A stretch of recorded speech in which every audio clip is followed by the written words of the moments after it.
Iran ಮತ್ತು America ನಡುವೆ Hormuz fight ಶಾಂತಿ ಸಭೆ ಬಗ್ಗೆ ಡೊನಾಲ್ಡ್ ಟ್ರಂಪ್ ಹೇಳಿದ್ದಾದ್ರೂ ಏನು, ಆಟೋ ಗ್ಯಾಸ್ಗೆ ಪರದಾಟ, ಚಾಲಕರ ಪರದಾಟ ಇನ್ನೂ ಕೂಡ ಮುಂದುವರೆದಿದೆ. ಇದರ ಜೊತೆಗೆ ಮತ್ತಷ್ಟು ಸುದ್ದಿಗಳನ್ನು ನೋಡೋಣ ಇವತ್ತಿನ ಕರ್ನಾಟಕ ಟಾಪ್ 20ಯಲ್ಲಿ. ಅಮೆರಿಕ ಇರಾನ್ ನಡುವಿನ ಯುದ್ಧಕ್ಕೆ ವಿರಾಮ ಬಿದ್ದಿದೆ. ಆದರೆ ಅಮೆರಿಕ ಜೊತೆಗಿನ ಎರಡನೇ ಸುತ್ತಿನ ಸಂಧಾನದ ಸಭೆಗೆ ಇರಾನ್ ಹಿಂದೇಟಾಗ್ತಿದೆ. ಹೊರ್ಮುಜ್ ದಿಗ್ಬಂಧನ ತೆರವುಗೊಳಿಸುವವರೆಗೂ ಯಾವುದೇ ಮಾತುಕತೆ ಇಲ್ಲ ಅಂಥೇಳಿ ಇರಾನ್ ಮತ್ತೊಮ್ಮೆ ಅಮೆರಿಕಾಗೆ ಟಾಂಗ್ ಕೊಟ್ಟಿದೆ. ಹೊರ್ಮುಜ್ನಲ್ಲಿ ಇಂಟರ್ನೆಟ್ ಕಡಿತಗೊಳಿಸುವ ಎಚ್ಚರಿಕೆ ಕೊಟ್ಟಿರುವ ಇರಾನ್ ಹೊರ್ಮುಜ್ನ ಆಳದಲ್ಲಿ ಹಾದು ಹೋಗಿರುವ ಕೇಬಲ್ ಅನ್ನು ಕಟ್ ಮಾಡುವ ಬೆದರಿಕೆ ಒಡ್ಡಿದೆ. ಇರಾನ್ ಮೇಲೆ ಅಮೆರಿಕ ದಾಳಿ ನಡೆಸಿದರೆ ಸಂಪರ್ಕದ ಕೊಂಡಿ ಕಟ್ ಅಂಥೇಳಿ ಎಚ್ಚರಿಸಿದೆ. ಇನ್ನು ಹೊರ್ಮುಜ್ ಜಲಸಂಧಿಯಿಂದ ಅಮೆರಿಕ ಈವರೆಗೂ 31 ಹಡಗುಗಳನ್ನು ವಾಪಸ್ ಕಳುಹಿಸಿದೆ. 10,000ಕ್ಕೂ ಹೆಚ್ಚಿನ US ಪಡೆ ಹಾಗೂ 17 ಯುದ್ಧ ನೌಕೆಗಳ ಮೂಲಕ ಕಣ್ಗಾವಲಿನಲ್ಲಿಟ್ಟಿರುವ ಅಮೆರಿಕ ಸೇನೆ ತೈಲ ಟ್ಯಾಂಕರ್ಗಳನ್ನು ಹಿಂತಿರುಗಿಸಿದೆ. ಇದೆಲ್ಲದರ ಮಧ್ಯೆ ಹೊರ್ಮುಜ್ ದಿಗ್ಬಂಧನಕ್ಕೆ ಕೌಂಟರ್ ಕೊಟ್ಟಿರುವ ಇರಾನ್ ಸ್ಪೀಕರ್ ದಿಗ್ಬಂಧನ ಇರುವವರೆಗೂ ಕೂಡ ಹೊರ್ಮುಜ್ ಅನ್ನು ತೆರೆಯುವುದಿಲ್ಲ, ಹೊರ್ಮುಜ್ ಜಲಸಂಧಿಯನ್ನು ಪುನಃ ತೆರೆಯುವುದು ಅಸಾಧ್ಯ, ಅಮೆರಿಕದಿಂದ ಕದನ ವಿರಾಮದ ಉಲ್ಲಂಘನೆಯಾಗಿದೆ ಅಂಥೇಳಿ ಇರಾನ್ ಸ್ಪೀಕರ್ ಮೊಹಮ್ಮದ್ ಗಾಲಿಬಾಫ್ ಹೇಳಿದ್ದಾರೆ. ಇರಾನ್ನೊಂದಿಗೆ ಎರಡನೇ ಸುತ್ತಿನ ಮಾತುಕತೆಯ ಕುರಿತು ಶುಕ್ರವಾರದ ವೇಳೆಗೆ ಒಳ್ಳೆಯ ಸುದ್ದಿ ಬರಬಹುದು, ಶಾಂತಿ ಮಾತುಕತೆ ಪುನರಾರಂಭಗೊಳ್ಳಬಹುದು ಅಂಥೇಳಿ ಅಮೆರಿಕ ಅಧ್ಯಕ್ಷ ಡೊನಾಲ್ಡ್ ಟ್ರಂಪ್ ಹೇಳಿದ್ದಾರೆ. ಈ ಮಧ್ಯೆಯೇ ಅಮೆರಿಕ ಸೇನೆಗೆ ದೊಡ್ಡ ಹೊಡೆತ ಬಿದ್ದಿದೆ. ಅಮೆರಿಕದ ನೌಕಾಪಡೆಯ ಕಾರ್ಯದರ್ಶಿ ಜಾನ್ ಫೆಲನ್ ತಮ್ಮ ಹುದ್ದೆಗೆ ರಾಜೀನಾಮೆ ಕೊಟ್ಟಿದ್ದಾರೆ. ಹಠಾತ್ ರಾಜೀನಾಮೆಗೆ ಯಾವುದೇ ಕಾರಣ ತಿಳಿಸಿಲ್ಲ. ಫೆಲನ್ ಅವರಿದ್ದಂತಹ ತೆರವಾದಂತಹ ಸ್ಥಾನಕ್ಕೆ ಅಧೀನ ಕಾರ್ಯದರ್ಶಿ ಹಂಗ್ ಕಾವೋ ನೌಕಾಪಡೆಯ ಹಂಗಾಮಿ ಕಾರ್ಯದರ್ಶಿಯಾಗಿ ಅಧಿಕಾರ ವಹಿಸಿಕೊಂಡಿದ್ದಾರೆ. ನೌಕಾಪಡೆಯ ಕಾರ್ಯದರ್ಶಿ ಜಾನ್ ಸಿ ಫೆಲನ್ US ಆಡಳಿತವನ್ನು ತೊರೆತಾ ಇದ್ದಾರೆ. ಇದು ತಕ್ಷಣದಿಂದಲೇ ಜಾರಿಗೆ ಬರಲಿದೆ ಅಂಥೇಳಿ ಪೆಂಟಗನ್ ವಕ್ತಾರ ಸೀನ್ ಪಾರ್ನೆಲ್ ಎಕ್ಸ್ಪೋಸ್ಟ್ನಲ್ಲಿ ಮಾಹಿತಿ ಹಂಚಿಕೊಂಡಿದ್ದಾರೆ. ಇತ್ತ ದಕ್ಷಿಣ ಲೆಬನಾನ್ನಲ್ಲಿ ಇಸ್ರೇಲ್ ದಾಳಿ ಮುಂದುವರೆದಿದೆ. ಇಸ್ರೇಲ್ ಗುಂಡಿನ ದಾಳಿಯಲ್ಲಿ ಲೆಬನಾನ್ನ ಪತ್ರಕರ್ತೆ ಸಾವನ್ನಪ್ಪಿದ್ದು, ಗುಂಡಿನ ದಾಳಿಗೆ ಪತ್ರಕರ್ತೆ ಅಮಲ್ ಖಲೀಲ್ ಸೇರಿ 5 ನಾಗರಿಕರು ಬಲಿಯಾಗಿದ್ದಾರೆ. ಮಧ್ಯಪ್ರಾಚ್ಯ ಯುದ್ಧದಿಂದ ರಾಜ್ಯದಲ್ಲಿ ಆಟೋ ಗ್ಯಾಸ್ ಅಭಾವ ಎದುರಾಗಿದೆ. ಆಟೋ ಗ್ಯಾಸ್ ಸರಿಯಾಗಿ ಸಿಗದೆ ಸಾರಥಿಗಳು ಕಂಗಾಲಾಗಿದ್ದಾರೆ. ದಿನದ 24 ಗಂಟೆಯೂ ಬಂಕ್ ಮುಂದೆಯೇ ಕಾಲ ಕಳೆಯುವಂತಹ ಪರಿಸ್ಥಿತಿ ನಿರ್ಮಾಣವಾಗಿದೆ. ಇದೀಗ ನಾಗರಬಾವಿಯ ಮುಖ್ಯ ರಸ್ತೆಯಲ್ಲಿರುವಂತಹ ಭಾರತ್ ಪೆಟ್ರೋಲಿಯಂ ಬಂಕ್ ಮುಂದೆ 100 ಆಟೋಗಳು ಕ್ಯೂ ನಿಂತಿವೆ. ರಾತ್ರಿ 2 ಗಂಟೆಯಿಂದ ಕ್ಯೂ ನಿಂತ ಚಾಲಕರು ಪರದಾಡುವಂತಹ ಪರಿಸ್ಥಿತಿ ನಿರ್ಮಾಣವಾಗಿದೆ. ನಿದ್ದೆ ಊಟ ಬಿಟ್ಟು ಗ್ಯಾಸ್ಗಾಗಿ ಕಾಯ್ತಿದ್ದೇವೆ, ಪರಿಸ್ಥಿತಿ ಕೆಟ್ಟದಾಗಿದ್ರೂ ಸರ್ಕಾರ ನಮ್ಮನ್ನ ಮರ್ತಂತಿದೆ ಅಂಥೇಳಿ ಚಾಲಕರು ಬೇಸರ ಹೊರಹಾಕಿದ್ದಾರೆ. ಇತ್ತ ಮಾಗಡಿ ರಸ್ತೆಯ ಬಂಕ್ಗಳಲ್ಲೂ ಕೂಡ ಆಟೋಗಳು ಕ್ಯೂ ನಿಂತಿದ್ದಾವೆ. ಸರ್ಕಾರಿ ಸ್ವಾಮ್ಯದ ಬಂಕುಗಳ ಮುಂದೆಯೂ ಕೂಡ ಇದೇ ಪರಿಸ್ಥಿತಿ ನಿರ್ಮಾಣವಾಗಿದೆ. ನಗರದಲ್ಲಿ ಆಟೋ LPG ಕ್ಯೂ ತಗ್ತಾ ಇಲ್ಲ.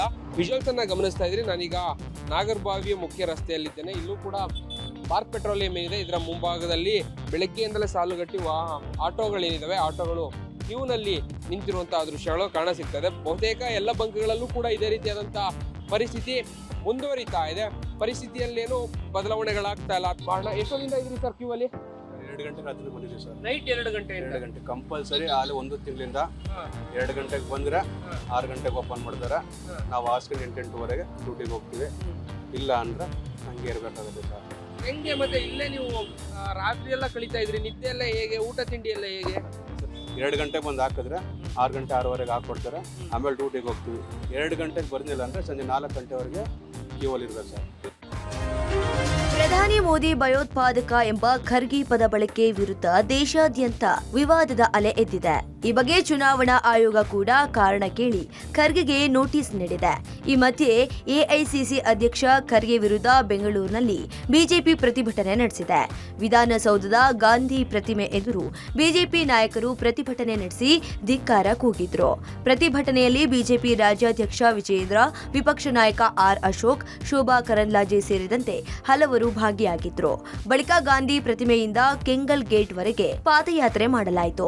ಇದೇ ವೇಳೆ ಮೋದಿ ವಿರುದ್ಧ ಪದ ಬಳಕೆ ಸರಿಯಲ್ಲ ಎಂದು ಖರ್ಗೆ ವಿರುದ್ಧ ಆಕ್ರೋಶ ಹೊರಹಾಕಿದ್ರು. ಶೋಭಾ ಕರಂದ್ಲಾಜೆ ಕೂಡ ಖರ್ಗೆ ಅವರು ದೇಶ ವಿರೋಧಿ ಮನಸ್ಥಿತಿ ತೋರಿಸಿದ್ದಾರೆ. AICC ಅಧ್ಯಕ್ಷ ಸ್ಥಾನದಿಂದ ಅವರನ್ನ ತೆಗೆಯಬೇಕು, ತಕ್ಷಣ ದೇಶದ ಕ್ಷಮೆ ಕೇಳಬೇಕು ಎಂದು ಆಗ್ರಹಿಸಿದ್ರು.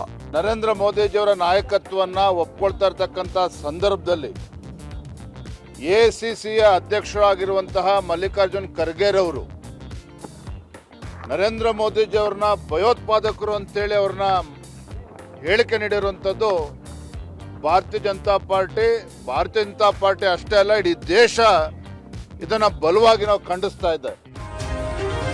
ಕಾಂಗ್ರೆಸ್ನಲ್ಲಿ ದಾವಣಗೆರೆ ದಂಗಲ್ ಕೋಲಾಹಲ ಜೋರಾಗಿದೆ.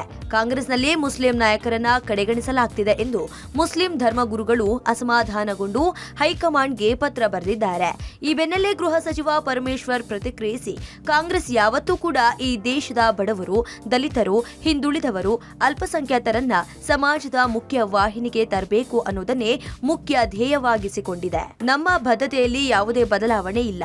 ಕೆಲವು ಸಂದರ್ಭಗಳಲ್ಲಿ ತಪ್ಪುಗಳು ಆಗಿದ್ರೂ ಅದನ್ನ ಸರಿಪಡಿಸಿಕೊಂಡು ಹೋಗುತ್ತೇವೆ ಎಂದಿದ್ದಾರೆ. ಇತ್ತ ಮಾಗಡಿ ಶಾಸಕ ಬಾಲಕೃಷ್ಣ ಕೂಡ ಕಾಂಗ್ರೆಸ್ನಲ್ಲಿ ಅಲ್ಪಸಂಖ್ಯಾತರ ಶಕ್ತಿ ಇದೆ ಎಂಬುದನ್ನ ನಾವು ಪ್ರಾಮಾಣಿಕವಾಗಿ ಒಪ್ಪಿಕೊಳ್ಬೇಕು. ಸಾರಾಸಗಟಾಗಿ ಅಲ್ಪಸಂಖ್ಯಾತರು ನಮ್ಮ ಪಕ್ಷವನ್ನ ಬೆಂಬಲಿಸ್ತಾರೆ. ಅಲ್ಪಸಂಖ್ಯಾತರ ಜೊತೆಗೆ ಅಹಿಂದ, ಒಕ್ಕಲಿಗ, ಲಿಂಗಾಯತರು ಕೂಡ ಬೆಂಬಲಿಸಿದ್ದಾರೆ. ಆದರೆ ಮೇಜರ್ ಆಗಿ ಅಲ್ಪಸಂಖ್ಯಾತರ ಬೆಂಬಲ ಇದೆ. ಈ ಬಗ್ಗೆ ಹೈಕಮಾಂಡ್ ಸೂಕ್ತ ತೀರ್ಮಾನ ಮಾಡುತ್ತೆ ಎಂದಿದ್ದಾರೆ. ರಾಜ್ಯದಲ್ಲಿ ಬಿಸಿಲ ಧಗೆಗೆ ಜನ ತತ್ತರಿಸಿ ಹೋಗ್ತಿದ್ದಾರೆ. ಬಿಸಿಲ ತಾಪದಿಂದ ತಪ್ಪಿಸಿಕೊಳ್ಳಲು ಒಂದಿಲ್ಲೊಂದು ಉಪಾಯ ಹುಡುಕುತ್ತಿದ್ದಾರೆ. ಮಂತ್ರಾಲಯದಲ್ಲಿ ಬಿಸಿಲಿನ ಅಬ್ಬರ ಜೋರಾಗಿದ್ದು, ಬಿಸಿಲಿನ ತಾಪಕ್ಕೆ ಗುರು ರಾಘವೇಂದ್ರ ಸ್ವಾಮಿ ಭಕ್ತರು ತತ್ತರಿಸುತ್ತಿದ್ದಾರೆ. ಹೀಗಾಗಿ ಮಂತ್ರಾಲಯ ಗುರುರಾಯರ ಮಠದಲ್ಲಿ ಭಕ್ತರಿಗಾಗಿ ನೆರಳಿನ ವ್ಯವಸ್ಥೆ ಮಾಡಲಾಗಿದೆ. ರಾಯಚೂರಿನಲ್ಲಿ ಬಿರು ಬಿಸಿಲಿಗೆ ಬೈಕ್ ಸವಾರರು ತತ್ತರಿಸಿ ಹೋಗಿದ್ದಾರೆ. ಬೈಕ್ಗೆ ಪೆಟ್ರೋಲ್ ಹಾಕಿಸಿಕೊಳ್ಳಲು ಹೋಗುವ ಸವಾರರಿಗೆ ಬಿಸಿಲಿನ ಎಫೆಕ್ಟ್ ತಟ್ಟುತ್ತಿದೆ. ಹೀಗಾಗಿ ನಗರದ ಗಾಂಧಿ ವೃತ್ತದ ಬಳಿ ಪೆಟ್ರೋಲ್ ಬಂಕ್ನಲ್ಲಿ ಗ್ರೀನ್ ಶೆಡ್ ವ್ಯವಸ್ಥೆ ಮಾಡಲಾಗಿದೆ. ಇತ್ತ ಸನ್ ಸ್ಟ್ರೋಕ್ಗೆ ಒಳಗಾಗುವವರ ಸಂಖ್ಯೆ ಹೆಚ್ಚಾಗುವ ಕಾರಣ ಮೈಸೂರಿನ ಕೇರ್ ಆಸ್ಪತ್ರೆಯಲ್ಲಿ 30 ಹಾಸಿಗೆಗಳ ವಿಶೇಷ ವಾರ್ಡ್ ತೆರೆಯಲಾಗಿದೆ. ಇನ್ನು ಬೀದರ್ನಲ್ಲಿ ದೇವಸ್ಥಾನಗಳಿಗೂ ಬಿಸಿಲ ಎಫೆಕ್ಟ್ ತಟ್ಟಿದ್ದು, ಐತಿಹಾಸಿಕ ದೇವಸ್ಥಾನಗಳಲ್ಲಿ ಭಕ್ತರ ರಕ್ಷಣೆಗಾಗಿ ಹೆಲಿಕಾಪ್ಟರ್, ಸೀಲಿಂಗ್ ಫ್ಯಾನ್, ಟೆಂಟ್ಗಳು ಮತ್ತು ಹಸಿರು ನೆರಳು ಪರದೆ ಅಳವಡಿಸಲಾಗಿದೆ. ಈ ಮಧ್ಯೆ ಉತ್ತರ ಕನ್ನಡ ಜಿಲ್ಲೆಯ ಅರಣ್ಯ ಪ್ರದೇಶದಲ್ಲಿ ಅರಣ್ಯ ಇಲಾಖೆ ನೀರಿನ ತೊಟ್ಟಿಗಳನ್ನು ನಿರ್ಮಿಸಿ ಕಾಡು ಪ್ರಾಣಿಗಳ ದಾಹ ತಣಿಸುವ ಕೆಲಸ ಮಾಡುತ್ತಿದೆ. ಮರಗಳಲ್ಲಿ ನೀರಿನ ಬಾಟಲ್ ಅಳವಡಿಸಿ ಪಕ್ಷಿಗಳಿಗೆ ನೀರು ಪೂರೈಕೆ ಮಾಡಲಾಗುತ್ತಿದೆ. ರಾಜಧಾನಿ ಬೆಂಗಳೂರಲ್ಲಿ ಈ ಬಾರಿ ಸೂರ್ಯನ ಪ್ರತಾಪ ಹೆಚ್ಚಾಗಿದೆ. ನೆತ್ತಿ ಸುಡುವ ಬಿಸಿಲಿನಿಂದ ತಪ್ಪಿಸಿಕೊಳ್ಳಲು ಬೆಂಗಳೂರಿಗರು ಕೊಡೆ ಮೊರೆ ಹೋಗಿದ್ದಾರೆ. ಬೆಂಗಳೂರಲ್ಲಿ ಗರಿಷ್ಠ ತಾಪಮಾನ ದಾಖಲಾಗಿದ್ದು, ಜನ ಮನೆಯಿಂದ ಹೊರಬರೋಕೂ ಭಯಪಡುವಂತಾಗಿದೆ. ವಿದ್ಯಾರ್ಥಿಗಳು, ಕೆಲಸಕ್ಕೆ ಹೋಗುವವರು ಬಿಸಿಲಿನಿಂದ ತಪ್ಪಿಸಿಕೊಳ್ಳಲು ಕೊಡೆ ಮೊರೆ ಹೋಗಿದ್ದಾರೆ. 36.5 ಡಿಗ್ರಿ ಸೆಲ್ಸಿಯಸ್ನಷ್ಟು ತಾಪಮಾನ ದಾಖಲಾಗಿದ್ದು, ಜನರನ್ನ ಸುಸ್ತು ಹೊಡೆಯುವಂತೆ ಮಾಡ್ತಿದೆ. ಅಲ್ಲದೆ ಅನಗತ್ಯವಾಗಿ ಬಿಸಿಲಲ್ಲಿ ರಸ್ತೆಗೆ ಬರಬೇಡಿ. ತೀವ್ರ ಬಿಸಿಲು ಜೀವಕ್ಕೆ ಕುತ್ತು ತರಬಹುದು. ತುಂಬಾ ಬಿಸಿಲಲ್ಲಿ ಓಡಾಡಿದ್ರೆ ಹೀಟ್ ಸ್ಟ್ರೋಕ್ ಆಗಿ ಹೃದಯಾಘಾತ ಕೂಡ ಆಗಬಹುದು. ಹೆಚ್ಚಾಗಿ ನೆರಳಿನಲ್ಲಿ ಓಡಾಡಿ, ಹೆಚ್ಚು ನೀರು ಕುಡಿಯುವಂತೆ ವೈದ್ಯರು ಎಚ್ಚರಿಸಿದ್ದಾರೆ. ಮಕ್ಕಳು, ಹಿರಿಯರು ತಮ್ಮ ಆರೋಗ್ಯದ ಮೇಲೆ ವಿಶೇಷ ಕಾಳಜಿ ವಹಿಸಬೇಕು ಎಂದು ಸಲಹೆ ನೀಡಿದ್ದಾರೆ. ಪಶ್ಚಿಮ ಬಂಗಾಳದ ವಿಧಾನಸಭಾ ಚುನಾವಣೆಯ ಮೊದಲ ಹಂತದ ಮತದಾನ ನಡೆಯಿತು. ಮೊದಲ ಹಂತದ ಚುನಾವಣೆಯಲ್ಲಿ 152 ಸ್ಥಾನಗಳಿಗೆ ವೋಟಿಂಗ್ ನಡೆಯಿತು. ಕೆಲವು ದುಷ್ಕರ್ಮಿಗಳು ಮತದಾನದ ವೇಳೆ ಕಚ್ಚಾ ಬಾಂಬ್ ಎಸೆದ ಪರಿಣಾಮ ಹಲವು ಮಂದಿ ಗಾಯಗೊಂಡಿದ್ದಾರೆ. ನೌಡಾದಲ್ಲಿ ಈ ಘಟನೆ ನಡೆದಿದ್ದು, ಸ್ಥಳೀಯರಲ್ಲಿ ಭೀತಿ ಉಂಟಾಗಿದೆ. ನಿನ್ನೆ ರಾತ್ರಿ ಕೂಡ ಶಿವನಗರ ಪ್ರಾಥಮಿಕ ಶಾಲೆಯ ಬಳಿ ಕಚ್ಚಾ ಬಾಂಬ್ಗಳನ್ನು ಎಸೆಯಲಾಗಿದ್ದು, ಒಬ್ಬ ಮಹಿಳೆ ಗಾಯಗೊಂಡಿದ್ದಾರೆ. ಸಮೀಪದಲ್ಲಿದ್ದ ತೃಣಮೂಲ ಕಾಂಗ್ರೆಸ್ ಅಭ್ಯರ್ಥಿ ಸಾಹಿನಾ ಮುಮ್ತಾಜ್ ಖಾನ್ ಸ್ವಲ್ಪದರಲ್ಲೇ ಪಾರಾಗಿದ್ದಾರೆ. ಇನ್ನು ಟಿಎಂಸಿ ಹಾಗೂ ಆಮ್ ಜನತಾ ಪಾರ್ಟಿ ಕಾರ್ಯಕರ್ತರು ಕಲ್ಲು ದೊಣ್ಣೆಗಳಿಂದ ಹೊಡೆದಾಡಿಕೊಂಡಿದ್ದಾರೆ. ಘಟನೆಯ ನಂತರ ಮುರ್ಷಿದಾಬಾದ್ ಜಿಲ್ಲೆಯಲ್ಲಿ ಭದ್ರತೆಯನ್ನು ಹೆಚ್ಚಿಸಲಾಗಿದೆ. ಇತ್ತ ತಮಿಳುನಾಡಿನಲ್ಲಿ 234 ವಿಧಾನಸಭಾ ಕ್ಷೇತ್ರಗಳಿಗೆ ಮತದಾನ ನಡೆದಿದೆ. ಪ್ರಜೆಗಳು ಉತ್ಸಾಹದಿಂದ ತಮ್ಮ ಹಕ್ಕು ಚಲಾಯಿಸಿದ್ದಾರೆ. ನಟರಾದ ರಜನಿಕಾಂತ್, ಟಿವಿಕೆ ಅಭ್ಯರ್ಥಿಯೂ ಆಗಿರುವ ದಳಪತಿ ವಿಜಯ್, ಕಮಲ್ ಹಾಸನ್, ಅಜಿತ್ ಕುಮಾರ್, ಶಿವಕಾರ್ತಿಕೇಯನ್, ನಟಿ ಶ್ರುತಿ ಹಾಸನ್, ಖುಷ್ಬೂ ಸುಂದರ್ ಸೇರಿದಂತೆ ಗಣ್ಯರು ಮತ ಚಲಾಯಿಸಿದರು. ಕೆಲವೆಡೆ ಇವಿಎಂ ತಾಂತ್ರಿಕ ದೋಷ ಕಂಡುಬಂದರೂ ಶಾಂತಿಯುತವಾಗಿ ಮತದಾನ ನಡೆಯಿತು. 2025-26ನೇ ಸಾಲಿನ ಎಸ್ಎಲ್ಸಿ ಪರೀಕ್ಷೆಯ ಫಲಿತಾಂಶ ಪ್ರಕಟವಾಗಿದೆ. ಬೆಂಗಳೂರಿನ ಮಲ್ಲೇಶ್ವರಂನಲ್ಲಿರುವ ಪರೀಕ್ಷಾ ಮಂಡಳಿಯಲ್ಲಿ ಸಚಿವ ಮಧು ಬಂಗಾರಪ್ಪ ಸುದ್ದಿಗೋಷ್ಠಿ ನಡೆಸಿ ಫಲಿತಾಂಶ ಪ್ರಕಟಿಸಿದರು. ಈ ಬಾರಿ ಎಸ್ಎಲ್ಸಿ ಪರೀಕ್ಷೆಯಲ್ಲಿ 94.1% ವಿದ್ಯಾರ್ಥಿಗಳು ತೇರ್ಗಡೆಯಾಗಿದ್ದಾರೆ. ಕಳೆದ ಬಾರಿಗೆ ಹೋಲಿಸಿದರೆ ಈ ಬಾರಿ ದಾಖಲೆಯ ಫಲಿತಾಂಶ ಬಂದಿದೆ. ಎಸ್ಎಸ್ಎಲ್ಸಿ ಪರೀಕ್ಷೆ ಬರೆದ 7,70,209 ವಿದ್ಯಾರ್ಥಿಗಳ ಪೈಕಿ 7,24,794 ಮಕ್ಕಳು ತೇರ್ಗಡೆಯಾಗಿದ್ದಾರೆ. ಇನ್ನು ದಕ್ಷಿಣ ಕನ್ನಡ ಜಿಲ್ಲೆಯಲ್ಲಿ 98.40% ವಿದ್ಯಾರ್ಥಿಗಳು ತೇರ್ಗಡೆ ಹೊಂದಿದ್ದು, ಫಲಿತಾಂಶದಲ್ಲಿ ಮೊದಲ ಸ್ಥಾನ ಪಡೆದಿದೆ. ಉಡುಪಿ ಜಿಲ್ಲೆ 98.18% ಫಲಿತಾಂಶದೊಂದಿಗೆ 2ನೇ ಸ್ಥಾನದಲ್ಲಿದೆ. ಉತ್ತರ ಕನ್ನಡ ಜಿಲ್ಲೆ 98.09% ಫಲಿತಾಂಶದೊಂದಿಗೆ 3ನೇ ಸ್ಥಾನ ಗಳಿಸಿದರೆ, ಹಾಸನ 4ನೇ ಸ್ಥಾನದಲ್ಲಿದೆ. ಇನ್ನು 2,393 ಸರ್ಕಾರಿ ಶಾಲೆಗಳಲ್ಲಿ 100% ಫಲಿತಾಂಶ ಬಂದಿದ್ದು, 824 ಅನುದಾನಿತ ಶಾಲೆಗಳಲ್ಲಿ 100% ಫಲಿತಾಂಶ ಬಂದಿದೆ. ಇತ್ತ ಈ ಬಾರಿ ಉತ್ತಮ ಫಲಿತಾಂಶ ಬಂದಿರುವುದರಿಂದ ಮೂರನೆಯ ಪರೀಕ್ಷೆ ಇರುವುದಿಲ್ಲ ಅಂತ ಶಿಕ್ಷಣ ಸಚಿವ ಮಧು ಬಂಗಾರಪ್ಪ ಸ್ಪಷ್ಟಪಡಿಸಿದರು. ಮೇ 18ರಿಂದ ಮೇ 25ರವರೆಗೆ ಎರಡನೆಯ ಪರೀಕ್ಷೆ ನಡೆಯಲಿದೆ ಅಂತ ಅವರು ತಿಳಿಸಿದ್ದಾರೆ. ಎಸ್ಎಲ್ಸಿ ಪರೀಕ್ಷೆಯ ಫಲಿತಾಂಶ ಪ್ರಕಟವಾಗಿದೆ. ಈ ಬಾರಿಯ ಪರೀಕ್ಷೆಯಲ್ಲಿ ದಾಖಲೆಯ ಫಲಿತಾಂಶ ಬಂದಿದೆ. ಬರೋಬ್ಬರಿ 7 ವಿದ್ಯಾರ್ಥಿಗಳು 625ಕ್ಕೆ 625 ಅಂಕ ಪಡೆಯುವ ಮೂಲಕ ಸಾಧನೆ ಮಾಡಿದ್ದಾರೆ. ದಾವಣಗೆರೆಯ ಭರತ್, ಚಿಕ್ಕಮಗಳೂರಿನ ಬೃಂದಾ, ಬೆಂಗಳೂರು ಉತ್ತರದ ಧನುಷ್, ಉಡುಪಿಯ ಪ್ರೀತಮ್, ಚಿಕ್ಕೋಡಿಯ ಪ್ರಾರ್ಥನಾ, ವಿಜಯಪುರದ ಸೌಜನ್ಯ, ರಾಯಚೂರಿನ ವಿದ್ಯಾರ್ಥಿ ಸುಖದೇವ್ಗೆ ಸಂಪೂರ್ಣ ಅಂಕ ದೊರೆತಿದೆ. ಈ ಮೂಲಕ ಎಸ್ಎಲ್ಸಿ ಪರೀಕ್ಷೆಯಲ್ಲಿ ವಿದ್ಯಾರ್ಥಿಗಳು ಅದ್ವಿತೀಯ ಸಾಧನೆ ಮಾಡಿದ್ದಾರೆ. ಪಬ್ಲಿಕ್ ಟಿವಿ ಜೊತೆಗೆ ಮಾತನಾಡಿದ ಟಾಪರ್ಸ್ ತಮ್ಮ ಸಾಧನೆಯ ಕುರಿತು ಸಂತಸವನ್ನ ಹಂಚಿಕೊಂಡಿದ್ದಾರೆ. ರಾಜ್ಯದ ಹಲವೆಡೆ ಇಂದಿನಿಂದ ಸಿಇಟಿ ಪರೀಕ್ಷೆ ಆರಂಭವಾಗಿದೆ. ಇವತ್ತು ಮತ್ತೆ ನಾಳೆ ಪರೀಕ್ಷೆಗಳು ನಡೆಯಲಿವೆ. ಇಂದು ಭೌತಶಾಸ್ತ್ರ, ರಸಾಯನಶಾಸ್ತ್ರ ಪರೀಕ್ಷೆಗಳು ನಡೆದವು. ಪರೀಕ್ಷೆಗೆ ಆಗಮಿಸಿದ ವಿದ್ಯಾರ್ಥಿಗಳಿಗೆ ವಸ್ತ್ರ ಸಂಹಿತೆ ಜಾರಿ ಮಾಡಲಾಗಿದ್ದು, ವಿದ್ಯಾರ್ಥಿಗಳನ್ನ ತಪಾಸಣೆ ಮಾಡಿ ಪರೀಕ್ಷಾ ಕೇಂದ್ರದ ಒಳಗೆ ಬಿಡಲಾಯಿತು.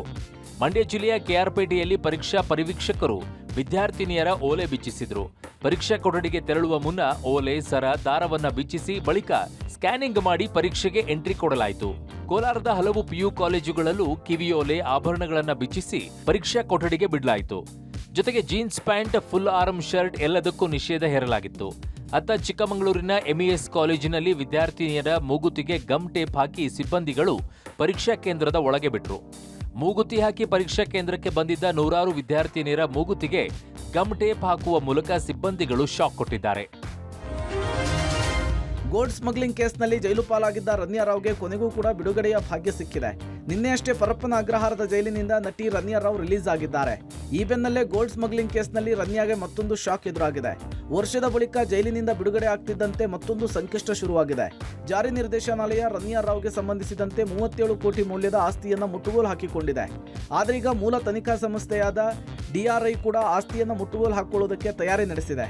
102 ಕೋಟಿ ಮೌಲ್ಯದ ಚಿನ್ನಾಭರಣವನ್ನು ಕಳ್ಳಸಾಗಾಣಿಕೆ ಮಾಡಿದ್ದಾರೆ ಅಂತ ಸಾಬೀತಾಗಿರುವ ಹಿನ್ನೆಲೆಯಲ್ಲಿ 102 ಕೋಟಿ ವಿಚಾರಕ್ಕೀಗ ಕಸ್ಟಮ್ ಆಕ್ಟ್ನ ಪ್ರಕಾರ DRI ಆಸ್ತಿ ಮುಟ್ಟುಗೋಲು ಹಾಕಿಕೊಳ್ಬೇಕು.